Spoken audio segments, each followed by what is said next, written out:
Assalamualaikum warahmatullahi wabarakatuh. Perkenalkan, nama saya Natasha dari kelas 12C jurusan Pengusaha 1.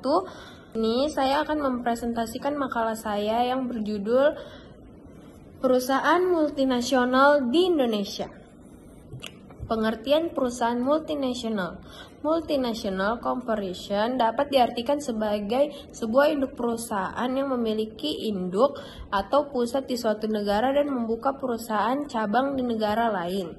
Salah satu definisi paling sederhana adalah bahwa perusahaan multinasional adalah perusahaan yang mengendalikan aset, menghasilkan pendapatan di suatu negara pada suatu waktu. Definisi yang lebih rumit yaitu bahwa perusahaan multinasional memiliki fasilitas produktif di beberapa negara, setidaknya 2 benua dengan karyawan yang ditetapkan di seluruh dunia dan investasi keuangan yang tersebar di seluruh dunia.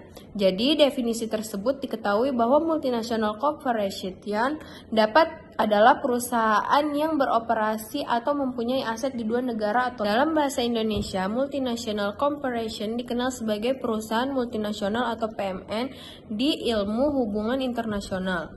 Multinasional sering disebut dengan aktor di luar negara atau non-state. Aktor yang muncul karena adanya proses globalisasi dan kontribusi secara signifikan terhadap penciptaan kekayaan ekonomi nasional. Sebagai aktor non-state, multinasional mempunyai peran penting dalam pembangunan terkait penyerapan tenaga kerja. Pada umumnya, multinasional merupakan kekuatan utama di negara maju yang mempengaruhi pengembalian serta melobi, membuat kebijakan dan juga melakukan transfer strategi maupun teknologi di negara berkembang. Perusahaan multinasional adalah perusahaan besar yang biasanya berada di negara maju dan memiliki anak perusahaan di berbagai negara lain, biasanya di negara berkembang. Karena perusahaan ini menjalankan bisnisnya di berbagai negara, maka sifat usahanya mendunia sehingga dapat memiliki pengaruh yang kuat terhadap kondisi politik global. MNC atau Multinational Corporation ini sering dikenal sebagai perusahaan multinasional atau PMN. PMN sendiri kadang rancu dan diidentikan juga dengan TNC atau Transnational Corporation atau TNC. Perusahaan multinasional pada dasarnya adalah sebuah perusahaan raksasa yang menjalankan, memiliki, serta mengendalikan operasi bisnis atau kegiatan-kegiatan perusahaan di lebih atau satu negara. Perusahaan multinasional ini umumnya berupa perusahaan yang dikelola oleh lebih dari sebuah negara. Oleh karena kekuatan ekonominya yang besar, ia mampu mempengaruhi kebijakan-kebijakan perekonomian suatu negara dengan sangat luas. Tujuan perusahaan multinasional. A. Raw material sekar ialah mendapatkan bahan mentah untuk diolah atau diproduksi di negara lain. B. Market sekar memperoleh pangsa pasar baru di negara lain. Yang C. Cost minimizer sekar yakni meyakini efisien biaya karena dengan melakukan investasi kemungkinan biaya produksi menjadi lebih rendah. Yang D. Risk minimizer sekar ialah satu perusahaan dapat menurunkan resiko produksi dan penjualan dengan mencari lokasi baru di negara lain. Bentuk perusahaan multinasional. A. Perusahaan produksi multinasional atau MTE. Fokus yang dilakukan perusahaan multinasional ini adalah bidang produksi. Jadi MNC ini memiliki dan mengontrol berbagai fasilitas produksi di lebih suatu negara. Yang B. Perusahaan perdagangan multinasional atau MTE. Fokus dari MTE adalah bidang perdagangan. Jadi perusahaan ini bergerak dengan menjual barang yang diproduksi di dalam negeri secara langsung kepada badan usaha atau orang di negara lain. Yang C. Perusahaan milik internasional multinasional. Perusahaan ini lebih mengarah pada kepemilikan usaha dari satu induk perusahaan yang menyebarluaskan cabang-cabang produksi. Yang D. Perusahaan terkendali multinasional atau keuangan atau MCE. Fokus dari perusahaan ini lebih pada pemodalan atau pembiayaan. Pada MOE dan MCE, kegiatan perusahaan diawasi oleh lebih dari satu negara. Peran perusahaan multinasional bagi perekonomian Indonesia. Dalam perspektif hukum internasional, kedudukan koperasi atau perusahaan internasional masih dalam perdebatan panjang di antara pakar hukum internasional. Status yang dimiliki oleh MNC adalah perusahaan swasta dan merupakan kesatuan non-pemerintah dan tidak berstatus internasional legal version. Kelebihan dan kekurangan perusahaan multinasional.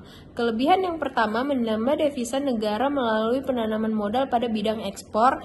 Yang kedua, mengurangi kebutuhan devisa untuk kegiatan ekspor pada sektor industri. Yang ketiga, memodernisasi industri. Yang keempat, ikut mendukung pembangunan nasional. Yang kelima, dapat meningkatkan penghasilan masyarakat. Yang keenam, membantu memenuhi kebutuhan masyarakat. Kekurangannya, yang pertama bisa mematikan perusahaan lokal, yang kedua ekspor keuntungan, yang ketiga dampak terhadap budaya dan sosial, yang keempat kesehatan, kualitas kesehatan dan keselamatan pekerja yang rendah, yang kelima menyebabkan kerusakan lingkungan.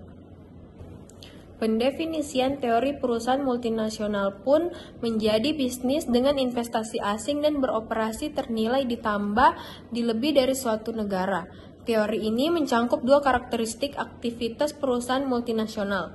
Secara khusus, perorganisasian semua masalah dalam satu struktur perusahaan dalam transaksi komersial terkait komunitas lintas batas. Kedua, karakteristik ini membedakan perusahaan multinasional dari bisnis lain. Perusahaan multinasional mengendalikan dan mengorganisasikan produksi ini di beberapa perusahaan dan melakukan transaksi ekonomi lintas di beberapa negara. Perusahaan multinasional semakin terlibat dalam transaksi yang dilibatkan lebih dari satu yurisdiksi antara cabang dan anak perusahaan mereka. Transaksi antar pihak terkait tidak dipengaruhi oleh keberadaan pasar seperti transaksi yang melibatkan pihak yang tidak terkait, melainkan transaksi yang telah diatur. Contoh perusahaan multinasional. Berikut ini beberapa contoh perusahaan multinasional di Indonesia, yaitu yang di dalam negeri ada Semen Indonesia, yang kedua Makanan Garuda, yang ketiga Freeport Indonesia, yang keempat Bank DBS Indonesia, yang kelima Undifler Indonesia, yang keenam Laboratorium Roharto. Yang di luar negeri ada Google, yang kedua Institut SAS, yang ketiga aplikasi Net. Perusahaan multinasional di Indonesia, khususnya Toyota, memiliki peran yang signifikan dalam perekonomian negara. Peran perusahaan multinasional Toyota di Indonesia yang pertama, meningkatkan investasi asing. Toyota telah berinvestasi besar-besaran di Indonesia sehingga meningkatkan investasi asing di negara ini. Yang kedua, transfer teknologi. Perusahaan ini juga melakukan transfer teknologi kepada industri lokal sehingga meningkatkan kemampuan industri di Indonesia. Yang ketiga, membuka lapangan kerja. Toyota ini telah menciptakan banyak lapangan kerja di Indonesia baik secara langsung maupun tidak langsung. Dampak UMKM. Yang pertama, persaingan pasar. Kehadiran Toyota di Indonesia dapat meningkatkan persaingan pasar sehingga UMKM harus meningkatkan kualitas dan inovasi produk mereka. Yang kedua, peluang kerjasama. Di sisi lain, UMKM juga dapat bekerja sama dengan Toyota dalam hal penyediaan komponen atau jasa lainnya. Dampak terhadap persaingan pasar. Yang pertama, peningkatan kualitas produk. Kehadiran Toyota di Indonesia dapat meningkatkan kualitas produk industri otomotif di Indonesia sehingga meningkatkan daya saing produk Indonesia di pasar global. Yang kedua, penyediaan komponen atau jasa lainnya. Dampak terhadap persaingan pasar.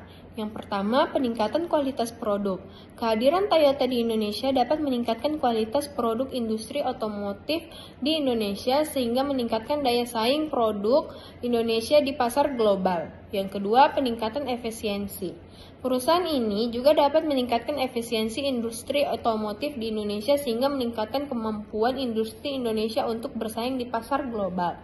Dalam keseluruhan, kehadiran Toyota di Indonesia dapat memiliki dampak yang signifikan terhadap perekonomian negara, baik positif maupun negatif. Oleh karena itu, perlu dilakukan analisis yang lebih mendalam untuk memahami dampak kehadiran perusahaan multinasional di Indonesia. Sekian dari presentasi saya.